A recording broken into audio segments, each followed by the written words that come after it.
En France, les premiers francs-maçons sont des exilés britanniques opposés au nouveau roi d'Angleterre.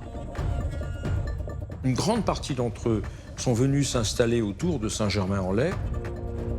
On parle de 30 à 50 000 personnes, et qui pour la plupart ne sont jamais revenus en Angleterre. Et parmi eux, il y a des francs-maçons.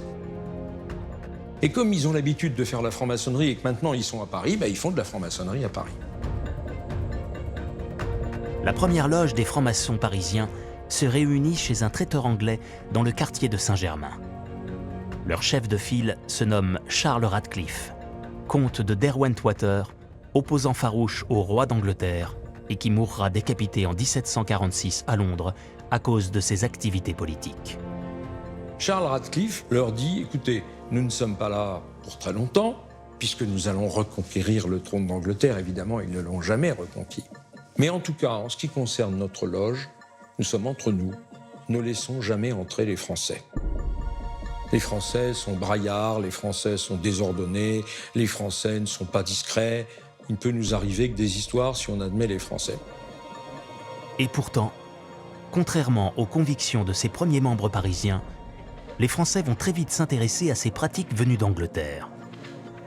À l'époque, l'esprit des Lumières se propage dans toute l'Europe et les concepts maçons séduisent les partisans d'une nouvelle liberté de pensée. L'Angleterre joue un grand rôle dans la formation et la diffusion des Lumières au XVIIIe siècle. Et l'Angleterre est associée à justement une certaine modernité, un respect de la liberté individuelle, un respect d'un certain nombre de procédures collégiales qu'on oppose naturellement aux traditions de monarchie absolue qui en France sont encore très présentes. Et donc, quand la maçonnerie va arriver en France dans les années 1720, on sait qu'elle apparaît dans un milieu très typé. Mais très vite, on va passer d'une aristocratie de haut rang dans les toutes premières loges à une population maçonnique beaucoup plus diversifiée qui va des artisans aux officiers publics, aux commerçants, et donc un grand développement de la franc-maçonnerie en France au XVIIIe siècle. Une seule loge à Paris en 1725, une demi-douzaine en 1737 et autant en province. La franc-maçonnerie se développe à grande vitesse.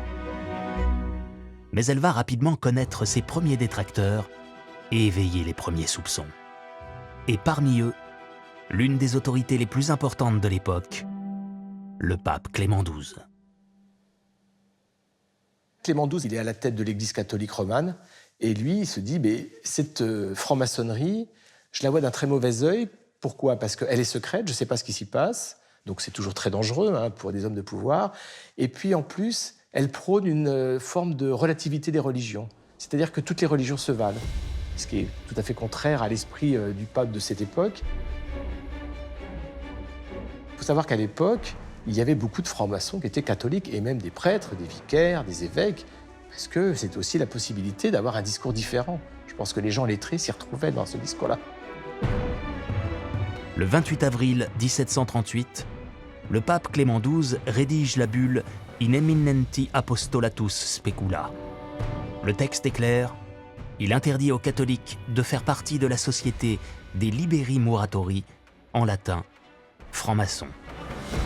Et tous ceux qui ne respecteront pas ces directives seront excommuniés. La bulle d'excommunication de Clément XII a eu des effets au Portugal, en Espagne, mais aussi en Italie, où l'Inquisition avait droit de citer. Mais en France, elle n'a eu aucun effet. Pour une raison juridique très simple, en France, tous les actes du pape ne pouvaient s'imposer à la conscience des catholiques français que s'ils avaient été enregistrés par le Parlement de Paris. Mais le sujet est mineur, microscopique. Le gouvernement du roi se dit que vraiment, ça n'est pas un problème majeur. Et donc, le Parlement refuse d'enregistrer la bulle d'excommunication des francs-maçons. Dans ce pays catholique, malgré l'excommunication de 1738, pour une raison juridique, la franc-maçonnerie a pu se développer sans aucune entrave. Le XVIIIe siècle verra l'entrée dans la franc-maçonnerie de figures prestigieuses. Montesquieu, Voltaire ou Lalande en France. Mozart et Haydn en Autriche. Goethe en Allemagne. Benjamin Franklin et George Washington aux États-Unis. Le nombre de loges se multiplie à une époque où les nouvelles idées progressistes, issues de la philosophie des Lumières, se répandent. On peut dire qu'au XVIIIe siècle, la franc-maçonnerie a été un auxiliaire des Lumières. Dans une loge, dès le début, on élit les responsables de la loge, le vénérable, le président. On discute des règlements que la loge s'applique. Et donc, si on le fait pour la loge, pourquoi pas pour la ville? Si on le fait pour la loge et la ville, pourquoi pas pour la province? Et donc, peu à peu, la franc-maçonnerie a été un vecteur de cette sociabilité libérale et démocratique qui prend racine au XVIIIe siècle et qui va s'épanouir dans la Révolution française. 1789. La Révolution française éclate. L'événement transforme en profondeur le pays en mettant fin à la monarchie, remplacée par la Première République. La Révolution apporte avec elle son lot de terreur. Et c'est à cette époque que certains opposants aux idées révolutionnaires vont chercher des responsables au chaos qui règne au sein de la société française. Et pour eux, les coupables sont tout trouvés. Ils s'appellent les francs-maçons. En 1791, l'abbé Jacques-François Lefranc publie « Le voile levé pour les curieux » ou « Le secret de la Révolution révélé à l'aide de la franc-maçonnerie ». Et en 1799, l'abbé Augustin Baruel publie « Mémoire pour servir à l'histoire du jacobinisme ». Ces deux livres sont considérés comme les deux premiers ouvrages adeptes de la théorie du complot maçonnique. Dans cette Révolution française, tout a été prévu, médité, combiné, résolu, statué. Tout a été l'effet de la plus profonde scélératesse, puisque tout a été préparé, amené par des hommes qui avaient seuls le fil des conspirations longtemps ourdies dans des sociétés secrètes, et qui ont su choisir et hâter les moments propices au complot.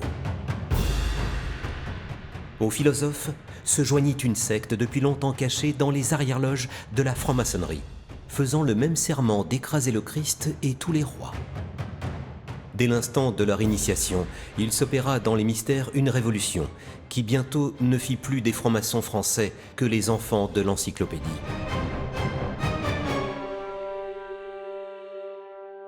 Le début de l'antimaçonnisme, c'est vraiment la Révolution française. Parce que très vite, dès 1792 avec l'abbé Lefranc et un peu plus tard avec l'abbé Baruel, les contre-révolutionnaires dénoncent la franc-maçonnerie et son rôle supposé dans la Révolution.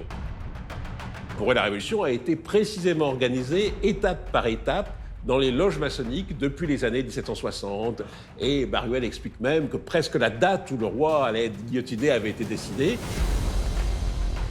Au cours des dernières années, de nombreux ouvrages ont fait état de recherches poussées sur l'éventuel rôle joué par la franc-maçonnerie dans le déclenchement de la Révolution française, sans qu'un lien entre les deux ne puisse jamais être prouvé. Quand vous étudiez comment les francs-maçons ont réagi à la Révolution, vous vous rendez compte que bien souvent, ils réagissent comme tout le monde. Ils sont très surpris, même choqués pour certains. La plupart soutenaient le roi jusqu'à sa fuite en 1791. Et d'ailleurs, pendant leur banquet, on trinquait toujours au roi en premier. Et cette pratique disparaît complètement après la Révolution.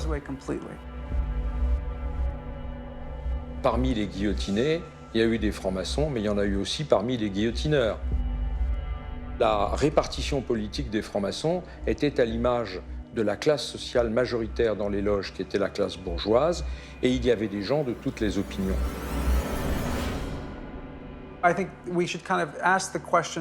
Je pense qu'on ne devrait pas se demander quel rôle les francs-maçons ont joué dans la Révolution, mais plutôt l'inverse. Quelle influence la Révolution a eue sur la franc-maçonnerie et ses membres.